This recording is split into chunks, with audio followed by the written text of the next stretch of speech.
Hola, buenas tardes.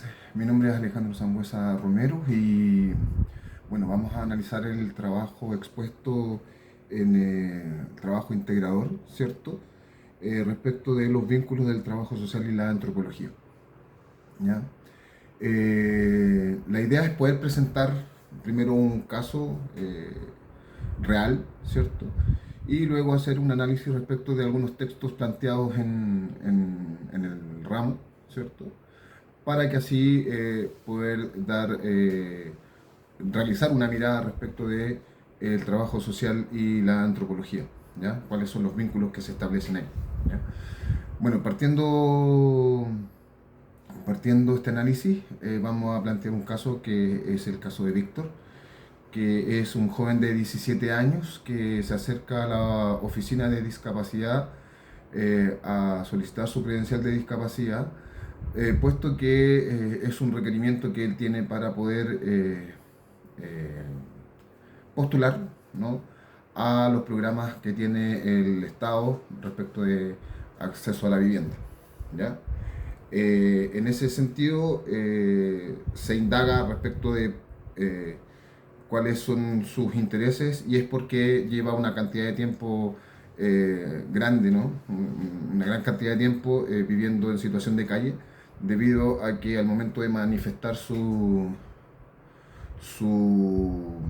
eh, su nombre más social, ¿cierto? Y su identidad sexual, él es desvinculado de su núcleo familiar, ¿no? Y los padres le piden que se vaya de la casa, básicamente porque él manifiesta tener formar parte de las diversidades sexuales que existen, ¿ya? Eh, Él tiene un nombre biológico, ¿cierto? Que es Antonella. Y al momento de presentarle a su grupo familiar nuclear su nombre más social y su identidad sexual, a él lo echan de la casa, ¿no? Para poder, básicamente por su condición, ¿no? Y en ese contexto él se acerca a la oficina de discapacidad para sacar esta credencial de discapacidad que le va a permitir optar a una vivienda, ¿cierto? Debido a que aquellas personas que no tienen carga familiar, hijos en este caso, aquellas personas en situación de discapacidad con credencial tienen mayor factibilidad de poder acceder a ello, ¿ya? Eh, en ese contexto, ¿cierto? Podemos decir que eh, hoy existen jóvenes y adolescentes que expresan o distintas personas en realidad, no tiene que ver con jóvenes y adolescentes, que expresan las distintas diversidades sexuales que hoy día existen, ¿cierto?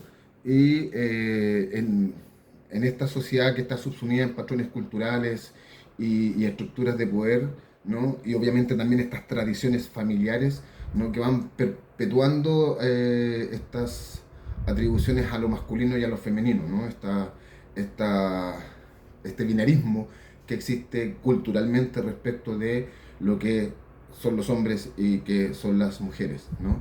Y en ese sentido creemos, ¿no?, que efectivamente no podemos establecer o tenemos que salir de esos patrones preestablecidos, ¿cierto? Esos patrones y factores históricos y culturales que hemos tenido durante mucho tiempo, ¿no?, respecto de la identidad sexual, ¿ya?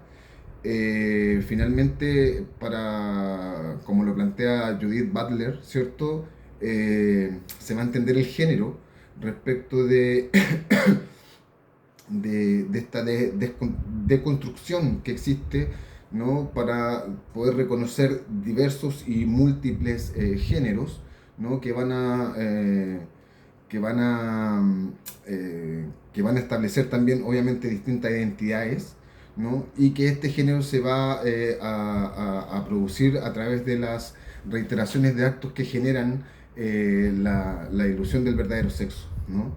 Entonces, en ese sentido, Butler lo que hace es criticar este binarismo sexista, ¿no?, de lo masculino y lo femenino, y presupone, ¿cierto?, una serie de prácticas reguladoras de carácter más bien normativo, ¿no? Donde algunos tipos de identidades de género son excluidos, ¿cierto? Y obviamente sabiendo que estos tipos de identidades de género rompen con la relación entre lo que es el género y el sexo, ¿ya? Volviendo al caso, se establece, ¿cierto?, que eh,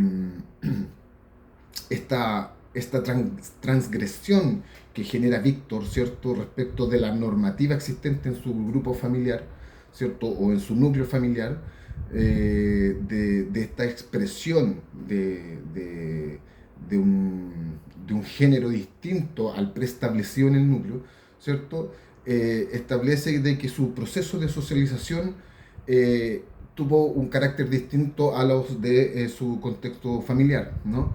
Donde su contexto familiar lo que hace en este caso es mirarlo desde la transgresión, ¿no? Y como establece Mora, ¿cierto? En su texto, dice que los procesos de socialización establecen, ¿cierto?, un encauzamiento, ¿no? Donde si se genera una transgresión a los roles que están preestablecidos, ¿cierto?, hay una sanción social, ¿no? Y en este caso la sanción social tiene que ver con la desvinculación de Víctor, ¿cierto?, de su núcleo familiar. Y lo que establece también Mora en su texto es que al momento de establecerse esta sanción social se debiese re-socializar o establecer un encauzamiento, ¿no? Una nueva socialización respecto de Víctor, ¿ya? En ese contexto,